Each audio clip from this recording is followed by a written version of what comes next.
नमस्कार, mid week में कर चुके हैं हम प्रवेश। स्वागत है आप सभी का पावर ब्रेकफास्ट में। आपके साथ मैं हूं नेहा। आइए देख लेते हैं कि बुधवार की सुबह अंतर्राष्ट्रीय बाजारों से हमारे बाजारों के लिए कैसे संकेत है। कुछ मिलीजुली से शुरुआत हुई है। खासतौर हम जब एसजीएक्स निफ्टी पर नजर डालें, 18,300 के नीचे 31 अंकों की कमजोरी है। डाउ नास्डैक फ्यूचर्स हालांकि हरे निशान में कर रहे हैं कारोबार। 55 अंकों पर डाउ फ्यूचर्स है, तो ऑलमोस्ट 30-32 अंकों की स्ट्रेंथ नास्डैक फ्यूचर्स में इस समय दिख रही है। एशियन मार्केट्स में स्ट्रेंथ है, खासतौर से जापानीज मार्केट निके 30,000 के पार है। 185 अंकों की स्ट्रेंथ वहां पर नजर आ रही है। टॉपिक्स ऊपर है और साथ ही कॉस्पी भी हम देख रहे हैं ऑलमोस्ट 1/4 से आधे % की स्ट्रेंथ के साथ खुलता हुआ नजर आया है। लेकिन भारी गिरावट तो हमने कमोडिटी मार्केट में बीते सत्र देखी, जहां सोना, चांदी, कच्चा तेल, मेटल्स, यहां तक कि एग्री कमोडिटीज भी टूटती हुई नजर आई हैं और भारी गिरावट दर्ज हुई है। तो एग्जैक्टली क्या हुआ अंतर्राष्ट्रीय बाजारों में, कौन से डेटा पॉइंट्स आए, कैसे रहे हैं और कैसा इंपैक्ट देखने को मिला, पूरी डिटेल लेकर मेरी सहयोगी नुपुर हमारे साथ जुड़ चुकी हैं। Nupur, morning.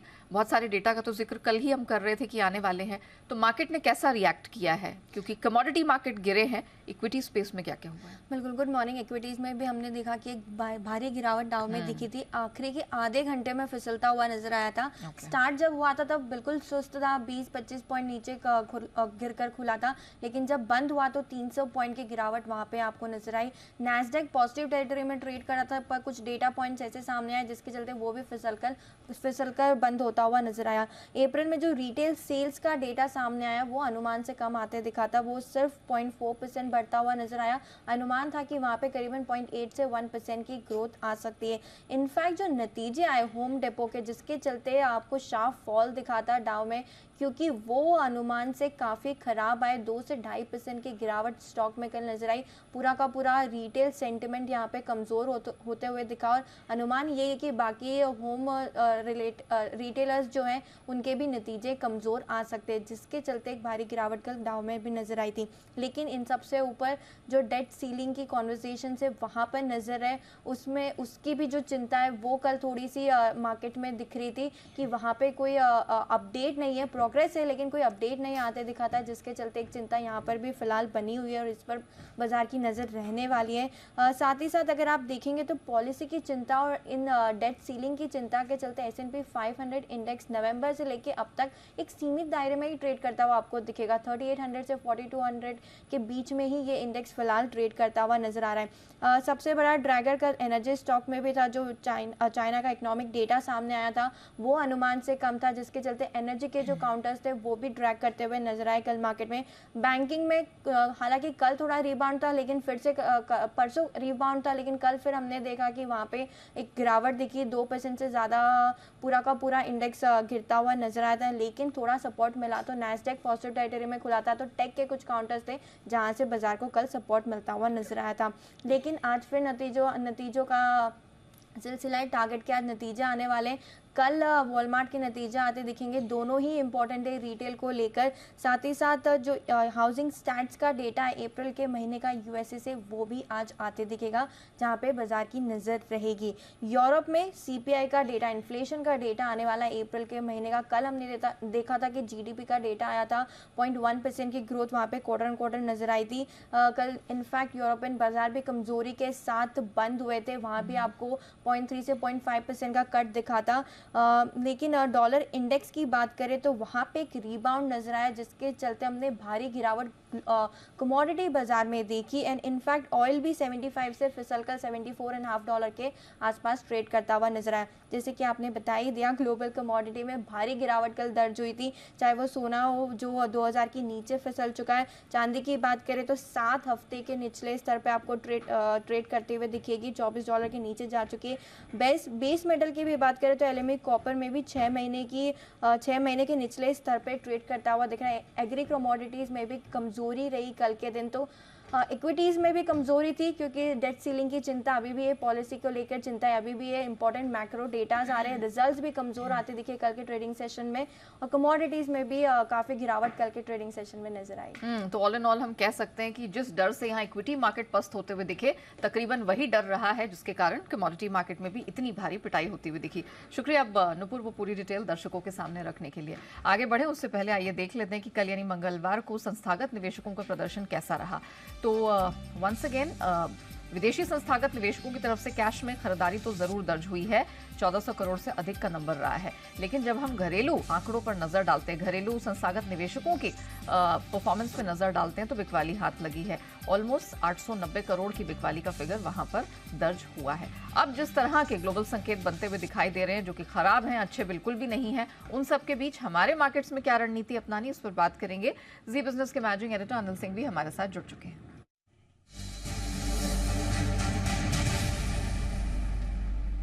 Sir good morning. काफी खराब प्रदर्शन रहा है, फिर चाहे वो यूएस के मार्केट्स हो या यूरोपीय बाजारों का प्रदर्शन हो। कल हम भी ऊपरी स्तरों से गिरकर ही बंद हुए हैं। आज क्या एक्सपेक्ट करना चाहिए सर, कैसे स्ट्रेटेजाइज करें?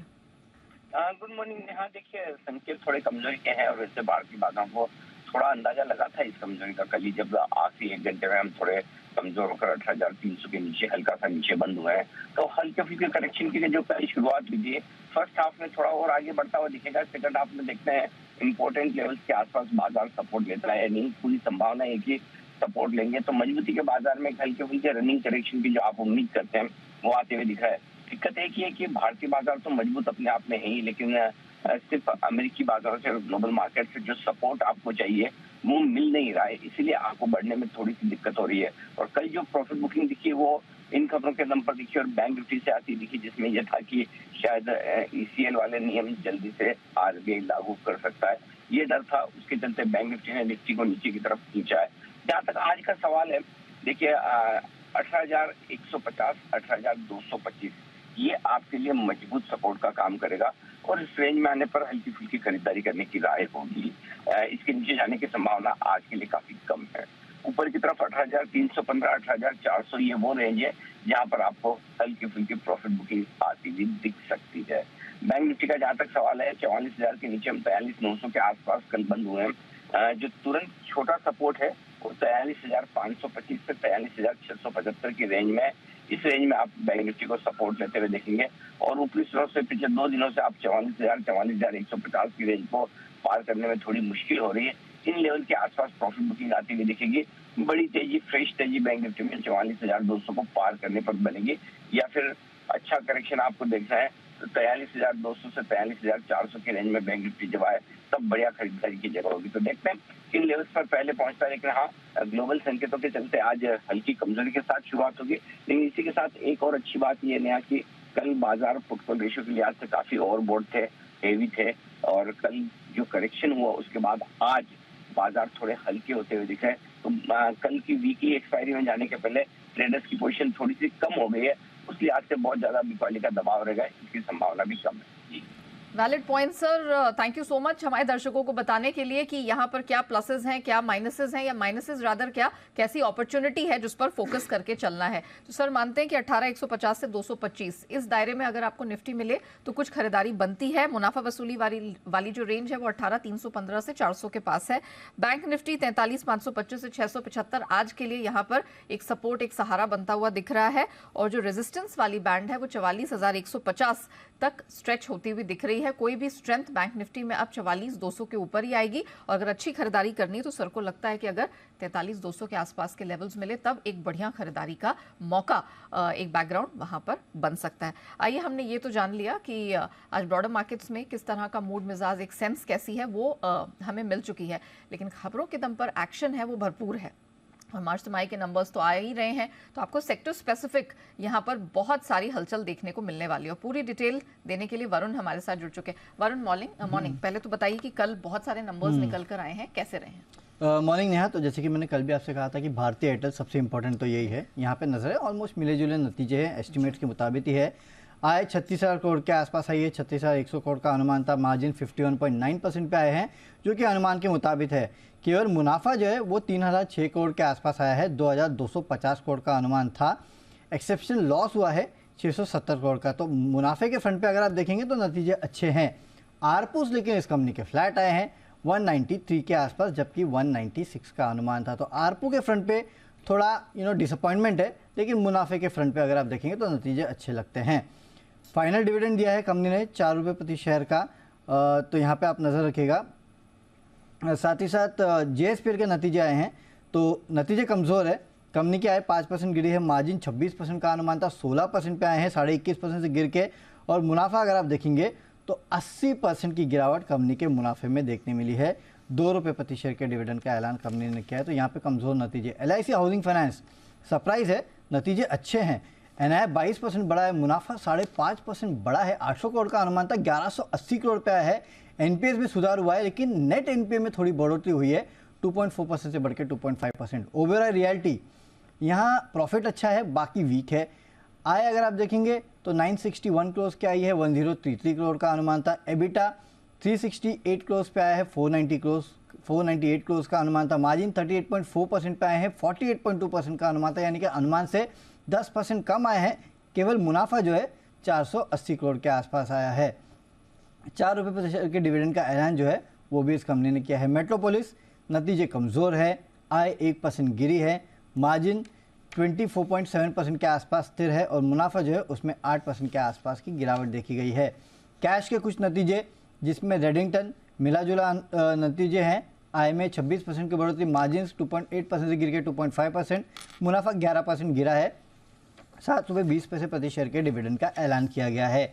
जेके पेपर अच्छा परफॉर्मेंस है, आय 28% बढ़ी है, मार्जिन में करीब 3% के आसपास का इजाफा देखने मिला है। मुनाफा 65% बढ़ा है और 4 रुपये प्रति शेयर के डिविडेंड का ऐलान इस कंपनी ने किया है। क्रेडिट एक्सेस ग्रामीण, यहाँ अगर आप देखेंगे तो नतीजे अच्छे लग रहे हैं। NII में 32.5% के आसपास की बढ़ोतरी। मुनाफा अगर आप देखेंगे 159 करोड़ से बढ़ के 297 करोड़ पे आया है। नेट NPA ग्रॉस NPA में कमी देखने मिली है। नेट इंटरेस्ट मार्जिन बढ़ के आए हैं, ये एक अच्छी बात है। और अंबा एंटरप्राइजेस यहाँ अच्छे नंबर्स है। आय 55% बढ़ी है, मार्जिन हल्के बढ़े हैं, 6.5% से बढ़ के 6.8%, लेकिन मुनाफा अगर आप देखेंगे तो 82% के आसपास की बढ़ोतरी यहाँ देखने मिली है। चलिए, तो ये तो एनालिसिस हो गई उन नंबर्स की जो कल हमने देखा कि जारी हुए हैं। तो इसमें आज एक्शन भरपूर दिखेगा। लेकिन वरुण, ये बताइए आज कौन से नंबर्स जारी होंगे, ट्रिगर्स क्या हैं और खबरों के दम पर कहाँ एक्शन है? देखिए, आज इंटरेस्टिंग है ना कि FNO के ज़्यादा नंबर्स नहीं है, कैश की लिस्ट बहुत लंबी है। हाँ, तो वहाँ आपको नजर रखनी होगी। छोटे मजोरे जो मिड कैप स्मॉल कैप कंपनियां हैं उनके नतीजे काफ़ी ज़्यादा आने वाले हैं। लेकिन FNO में अगर आप देखेंगे तो जुबिलेंट फूड, REC और वर्लपूल के नंबर्स आएंगे। कैश में तो लिस्ट काफ़ी लंबी है। Deepak fertiliser, GIC housing, Ramco systems, team lease, तमाम कंपनियां हैं। रेलटेल, रेस्टोरेंट ब्रांड्स एशिया, ये तमाम वो कंपनियां हैं। JK टायर जो अपने नतीजे पेश करेगी तो यहाँ पे नजर रखेगा। स्टरलाइट टेक्नोलॉजीज भी अपने नतीजे पेश करेगी। नतीजों के साथ साथ बोर्ड इक्विटी अन्य माध्यम से फंड जुटाने पे भी विचार करने वाली है। केन्स टेक्नोलॉजी हाल ही में लिस्टेड कंपनी है। प्री IPO इन्वेस्टर लॉकिंग जो है वो यहाँ पे खत्म हो रहा है। सिम्फनी बायबैक आज खत्म होने वाला है, तो यहाँ पे आप नजर रखिएगा। एक्स डेट है फॉसिको इंडिया, 40 रुपये प्रति शेयर की डिविडेंड की, जिसमें 25 रुपये का फाइनल डिविडेंड था और 15 रुपये का स्पेशल डिविडेंड था। सुबह 10 बजे कैबिनेट की बैठक होने वाली है। ग्लोबल तो जैसे आपको बताया गया, यूरोप में CPI और US में हाउसिंग स्टैट्स आने वाले हैं, तो वहाँ पे आप नजर रखिएगा। खबरें ज़्यादा है नहीं, लेकिन जो है वो बता देता हूँ आपको। BPCL बीना रिफाइनरी में करीब 49,000 करोड़ के आसपास की लागत से इथेनॉल क्रैकर प्रोजेक्ट जो है वो शुरू करने के लिए बोर्ड ने मंजूरी दी है।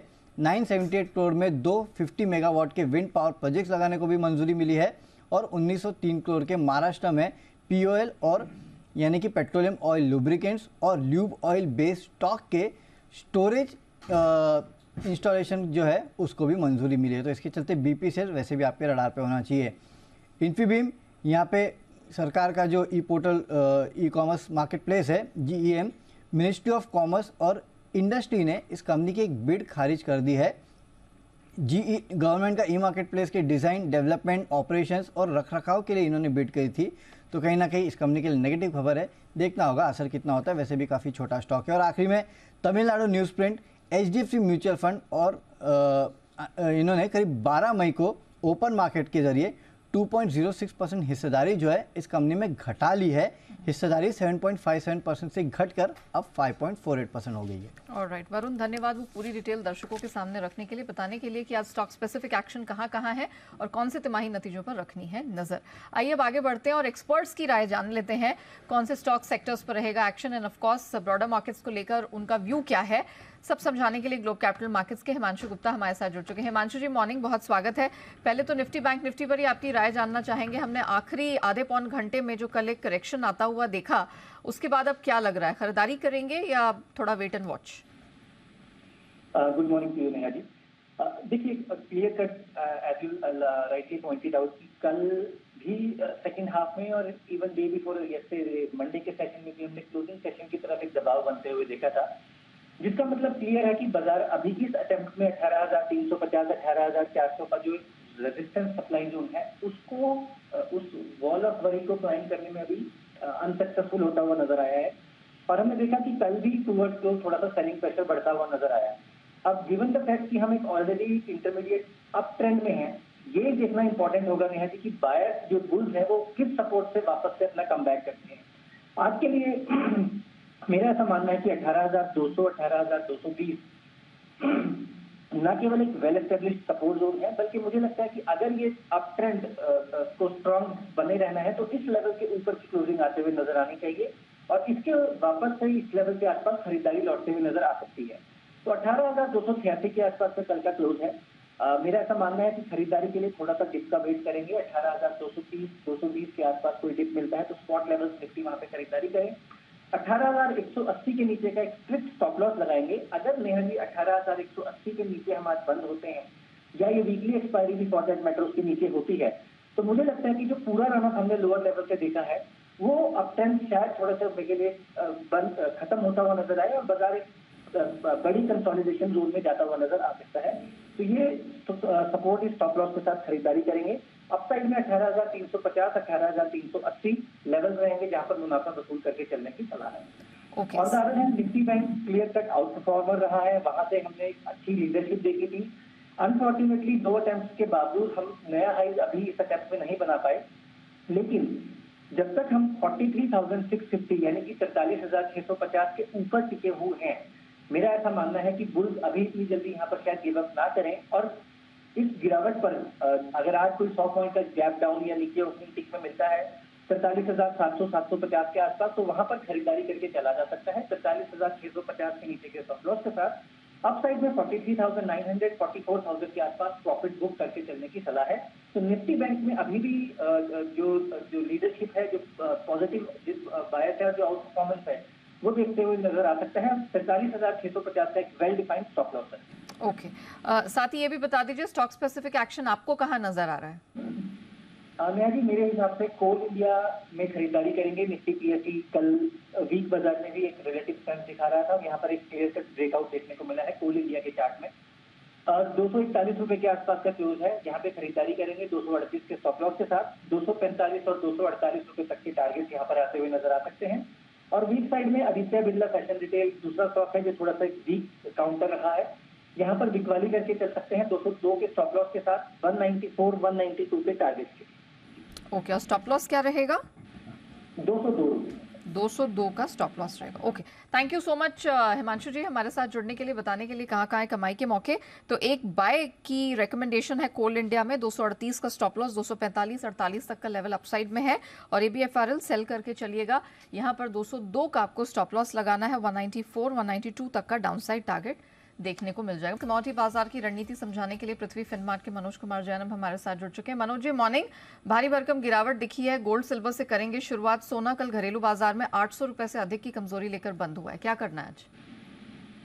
जी गुड मॉर्निंग जी। बिल्कुल सोने और चांदी में लगातार कल गिरावट देखने को मिली जब यूएस और चाइना के जो इकोनॉमिक आंकड़े वो उम्मीद से कमजोर थे। यूएस के डेट सीलिंग को लेकर के अभी भी अनसर्टेनिटी है, जिसके चलते हम डॉलर इंडेक्स में मजबूती देख रहे हैं और उसी के चलते सोने और चांदी में बिकवाली देखने को मिली है। कल हमने 2 सप्ताह के निचले स्तरों पर इंटरनेशनल मार्केट में कीमतों को फिसलते हुए देखा और $2,000 प्रति ट्राई आउंस के लेवल भी रीच होते हुए नजर आए। हमारा मानना है कि प्रेशर यहाँ पे बरकरार रहेगा, सेल ऑन राइज की रणनीति बरकरार रखना चाहिए।